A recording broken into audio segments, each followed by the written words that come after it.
Bismillah.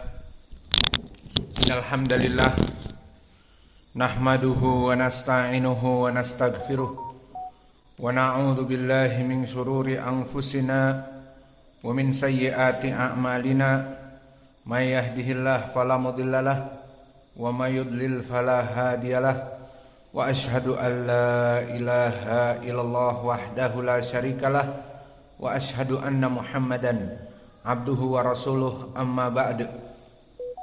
Alhamdulillah fi hadhihi lailah isrun min Ramadan 1444. Maka kita lanjutkan kajian soal jawab,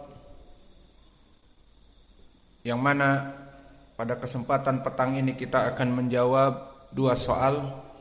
Maka silahkan untuk dibaca soalnya. Bismillah. Soal Ramadan 1444 Hijriah. Soal yang pertama. Assalamualaikum warahmatullahi wabarakatuh. Semoga Allah melapangkan rezeki Ustaz dan menambahkan ilmu dan amal dan semangat berdakwah. Di hari-hari ke depan kita akan mudik dari Palembang ke Padang. Maka jika saya niatkan safar itu esok hari jam 9, bolehkah saya safar dulu? Bolehkah saya sarapan dulu sebelum safar Ustaz? Atau harus berjalan dulu di tengah perjalanan baru berbuka? Soal yang lain.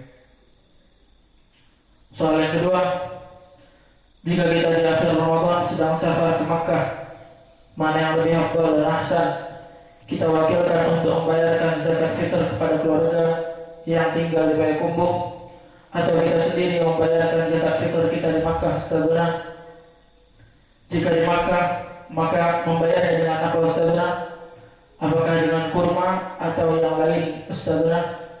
Jazakumullah khairan wa barakallahu fikum Ustazuna, hafizakumullah. Bismillah, kita jawab soal yang kedua yang ringkas.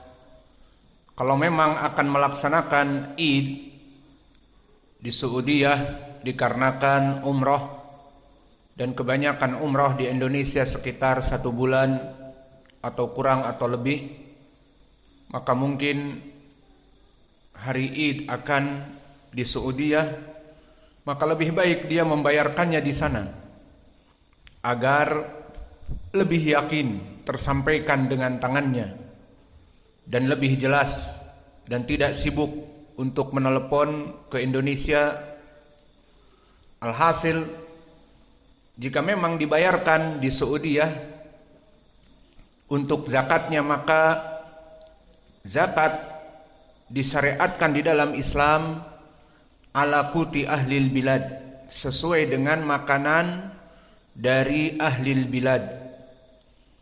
Dan ahlul bilad dari negeri Arab berbeda dengan Indonesia.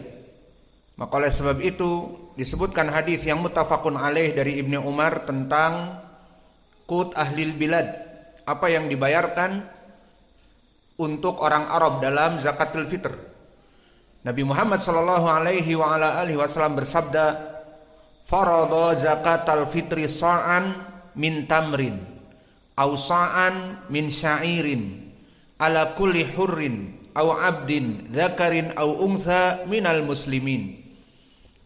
Bahwa Nabi Muhammad sallallahu alaihi wa ala alihi wasallam bersabda, farada zakatal fitri, bahwa Allah Jalla wa ala telah mewajibkan zakatul fitr, yang mana pembayarannya itu makanan. Sa'an min tamrin, sa' adalah arba'atu amdad, 4 dari kaleng susu yang biasa, maka itu disenamakan dengan mud. Maka 4 mud 1 so', dan 1 so' adalah seperti ini, yang besar, dan dia terdiri dari arba'atu amdad, 4 mud. Maka disebutkan oleh Nabi agar membayar zakatul fitrah setiap kaum muslimin, budak ataupun yang bebas, laki-laki ataupun perempuan, dan di riwayat disebutkan sagirin am kabirin, dari anak kecil ataupun yang sudah dewasa dari kaum muslimin. Maka syahidnya di sini sa' min mada min tamrin. Maka dari jenis yang diberikan di Arab adalah tamr. Maka tamr itu dijadikan bahan untuk zakatil fitr. Ausa'an min syair, dan syair seperti yang sering antum beli. Satu karung terigu. Maka syair di sana asli dari gandum, bukan dari tepung terigu. Maka syair adalah gandum yang kemudian dia itu digiling menjadi tepung gandum. Maka di sini disebutkan di dalam hadis dua jenis dari jenis zakatul fitr yang diinfakkan di malam-malam sebelum Idul Fitr. Tamr dan yang kedua syair.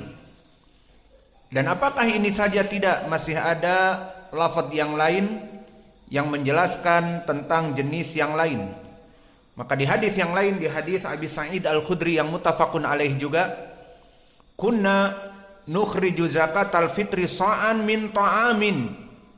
Di sini jawabannya sa'an min ta'amin, dari so' arba'atu amdad, dari ta'am, dari makanan. Maka ini bantahan bagi mereka yang mengatakan lebih baik membayar zakatul fitr dengan uang. Bisa dibelikan pakaian, bisa dibelikan roti dan kue lebaran. Maka jawabannya di sini so' min ta'am, dari jenis makanan. Maka disebutkan ausa'an min syairin, ausa'an min tamrin. Maka dua lafaz ini selesai. Ausa'an min aqitin. Ma makna aqit? Alban al-mujaffaf. Hada al-murad bil aqit. Murabba'at atau mudawwarah. Al-muhim alban al-mujaffaf. Idan min ta'amil Arab alban al-mujaffaf, fayajuz an yuzakki al-fitr bihada. Fakaifa nisbatuhu sa' bi sa' min al-aqid aw sa'an min zabib. Wa hada ar-rabi'. Dan ini yang keempat. Apa makna zabib? Zabib kalau bahasa Indonesianya apa? Kismis, ya. Maka zabib adalah anggur yang dikeringkan. Maka dia akan mengecil dan menjadi kering. Ini dinamakan zabib. Dan ini pun makanan di Arab. Sehingga arba'atu asya indal Arab, sa'an min syairin, au sa'an min tamrin, au sa'an min aqitin, ay alban mujaffaf, au sa'an min zabib. Fahadihil asya liman arada an yuzakki zakatal fitr fil Arab, fahadihil asya. Namun jika di sana ada yang kenal dari orang-orang Indonesia, biasanya di sana banyak orang-orang Indonesia berkumpul menjelang Id, maka diketahui di mana kedudukan mereka, dan mereka para fuqara misalnya, dari para kuli, dari para buruh ataupun tenaga kerja asing, maka bisa juga diberikan zakatul fitr kepada mereka. Dan karena mereka orang Indonesia, maka bisa dibelikan beras. Alhasil, inilah jawaban yang pertama. Perkara yang mudah, tidak usah dibuat sulit. Jika ingin membayar di Saudiyah, maka itu yang kita berikan. Dan jika ingin dibayarkan di Yaman, diwakilkan kepada keluarganya di sini, maka terserah. Namun nasihat saya lebih baik dari tangannya sendiri. Apa soal yang kedua tadi? Atau yang pertama?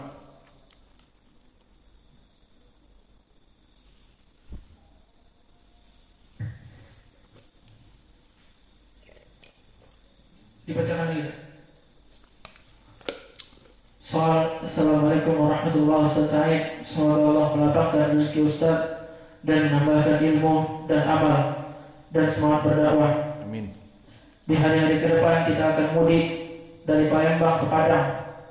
Maka jika saya niatkan safar itu esok hari jam 9, bolehkah saya sarapan dulu sebelum safar, Ustaz?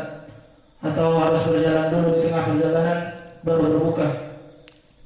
Bismillah. Seseorang yang melaksanakan safar, maka dia itu diberikan rukhsah oleh Allah Jalla wa'ala. Faman kana minkum maridun aw ala safarin fa iddatu min ayamin ukhar. Agar dia itu berbuka jika dibutuhkan untuk berbuka, kemudian membayar di waktu yang lain. Kemudian cara berbukanya di sini seperti yang ditanyakan oleh penanya, bolehkah di saat sebelum safar kita sarapan duluan? Misalnya safarnya jam 9, maka sarapan jam 7. Kemudian setelah itu berjalan dari Palembang ke Padang. Maka apakah boleh seperti ini atau harus safar dulu? Baru setelah itu terhitung rukhsah, baru berbuka di jalan. Maka jawabnya barakallahu fikum, tergantung kepada niat dari saudara kita ini. Jika dia memang meniatkan untuk bersafar dan telah dia hitung bahwa safar dari Palembang ke Padang, maka mungkin 12 jam. Jika dia start pagi jam 7, maka akan sampai mungkin menjelang maghrib, waktu iftar ataupun setelah iftar. Dan perjalanannya dia nanti dihitung, dia lebih mengetahui. Jika menggunakan mobil yang tidak ber-AC akan panas, ataupun menggunakan motor yang jelas panas, maka mungkin dia akan berniat berbuka. Maka jika dia meniatkan untuk memang akan berbuka, safarnya dia itu akan melelahkan, maka dia meniatkan dari rumahnya untuk tidak berpuasa, itu boleh. Dan karena dia sudah mengetahui perjalanan memang akan melelahkan 12 jam, tidak akan mampu untuk berpuasa, ya sudah. Pada hari itu diniatkan untuk tidak puasa. Lalu boleh untuk makan sarapan jam 7, padahal masih di rumahnya. Masih 0 kilometer di rumahnya. Belum masuk kepada perjalanan safar. Seperti setelah 2 jam, 3 jam merasa haus baru minum. Maka apakah boleh seperti ini? Jawabnya boleh. Mana dalilnya? Dalilnya datang di dalam hadis Anas dari Muhammad ibnu Ka'ab annahu qala ataitu Anasa ibna Malikin fi Ramadan wa huwa yuridu safaran wa qad rahilat lahu rahilatuhu wala bisa thiyabas safar fada'a bi ta'amin fa'akila faqultu lahu sunnah qala sunnah thumma raqiba. Maka di dalam hadis ini dalil liman arada an yusafira wa yanwi fi baitihi an yusafir wa aglabu dhann fi hada safar huwa sayaftur fi tariq Fa'idan la ba'sa fi hadal yaum an yanwiya bis safar walam yasum wala ba'sa an ya'kulal futur fi baitihi idan huwa fil bait wa yujahiz agradah wa yujahiz sayaratah au darajatah au jawalah thumma yaftur fil bait. Hada yajuz na'am. Aina dalil? Ad-dalil kama jaa an hadits Anas. Qala Muhammad ibnu Ka'ab, ataitu Anas fi Ramadan wa huwa yuridu safaran. Aku mendapati Anas ibnu Malik di bulan Ramadan dalam keadaan dia hendak safar. Memang dia sudah meniatkan safar. Dan safar di zaman dulu memberatkan, diterik matahari dan perjalanan yang lambat dengan unta, dengan kuda, dengan keledai. Maka di sini syahidnya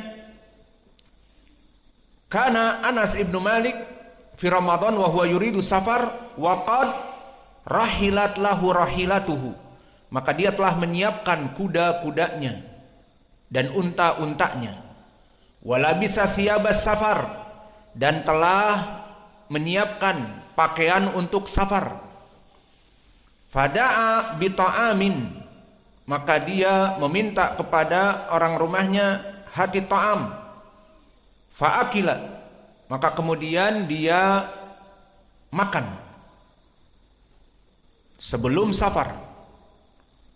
Faqala Muhammad ibn Ka'ab, sunnah, yani hadhihi sunnah. Qala sunnah, dari sunnah. Idan hadal hadits marfu, lima dalam qala Anas hadhihi sunnah ay min fi'li Nabi Muhammadin sallallahu alaihi wa ala alihi wasallam. Idan hadal hadits marfu. Summa raqiba, kemudian setelah itu baru dia berjalan. Wa syahid min hadal hadits, karena Anas ibnu Malik yanwi an yusafira wa ya'kulu ta'ama fi baitihi, sarapan di rumahnya baru berjalan. Idan mahalu hadal hadis, barakallahu fikum, akhrajahu Imam At-Tirmidzi. Haddatsana Qutaibah wa huwa Ibnu Sa'id Abu Raja Al-Baglani. Haddatsana Abdullah ibnu Ja'far an Zaid ibni Aslam an Muhammad ibn al-Munkadir an Muhammad ibn Ka'ab fadaqarahu. Fahada sanad barakallahu fikum dhaif.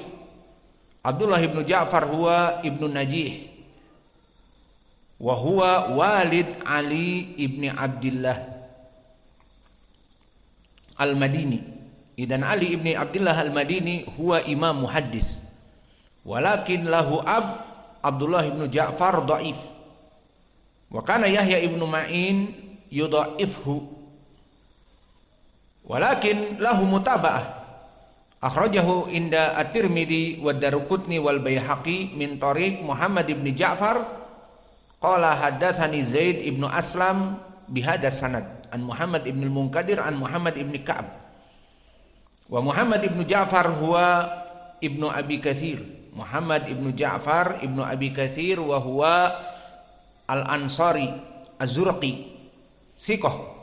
Idan hada sanad bihada tariq sahih, waladi min qabl dhaif bisabab Abu Ali ibn Abdullah Al-Madini dhaif. Maka hadis ini hadis yang sahih dari jalan yang kedua. Wa qad sahahahu Syekhuna Muqbil ibn Hadi Al-Wadi'i rahimahullah fil Jami'is Sahih mimma laysa fi sahihain, di mujalad yang kedua halaman 381.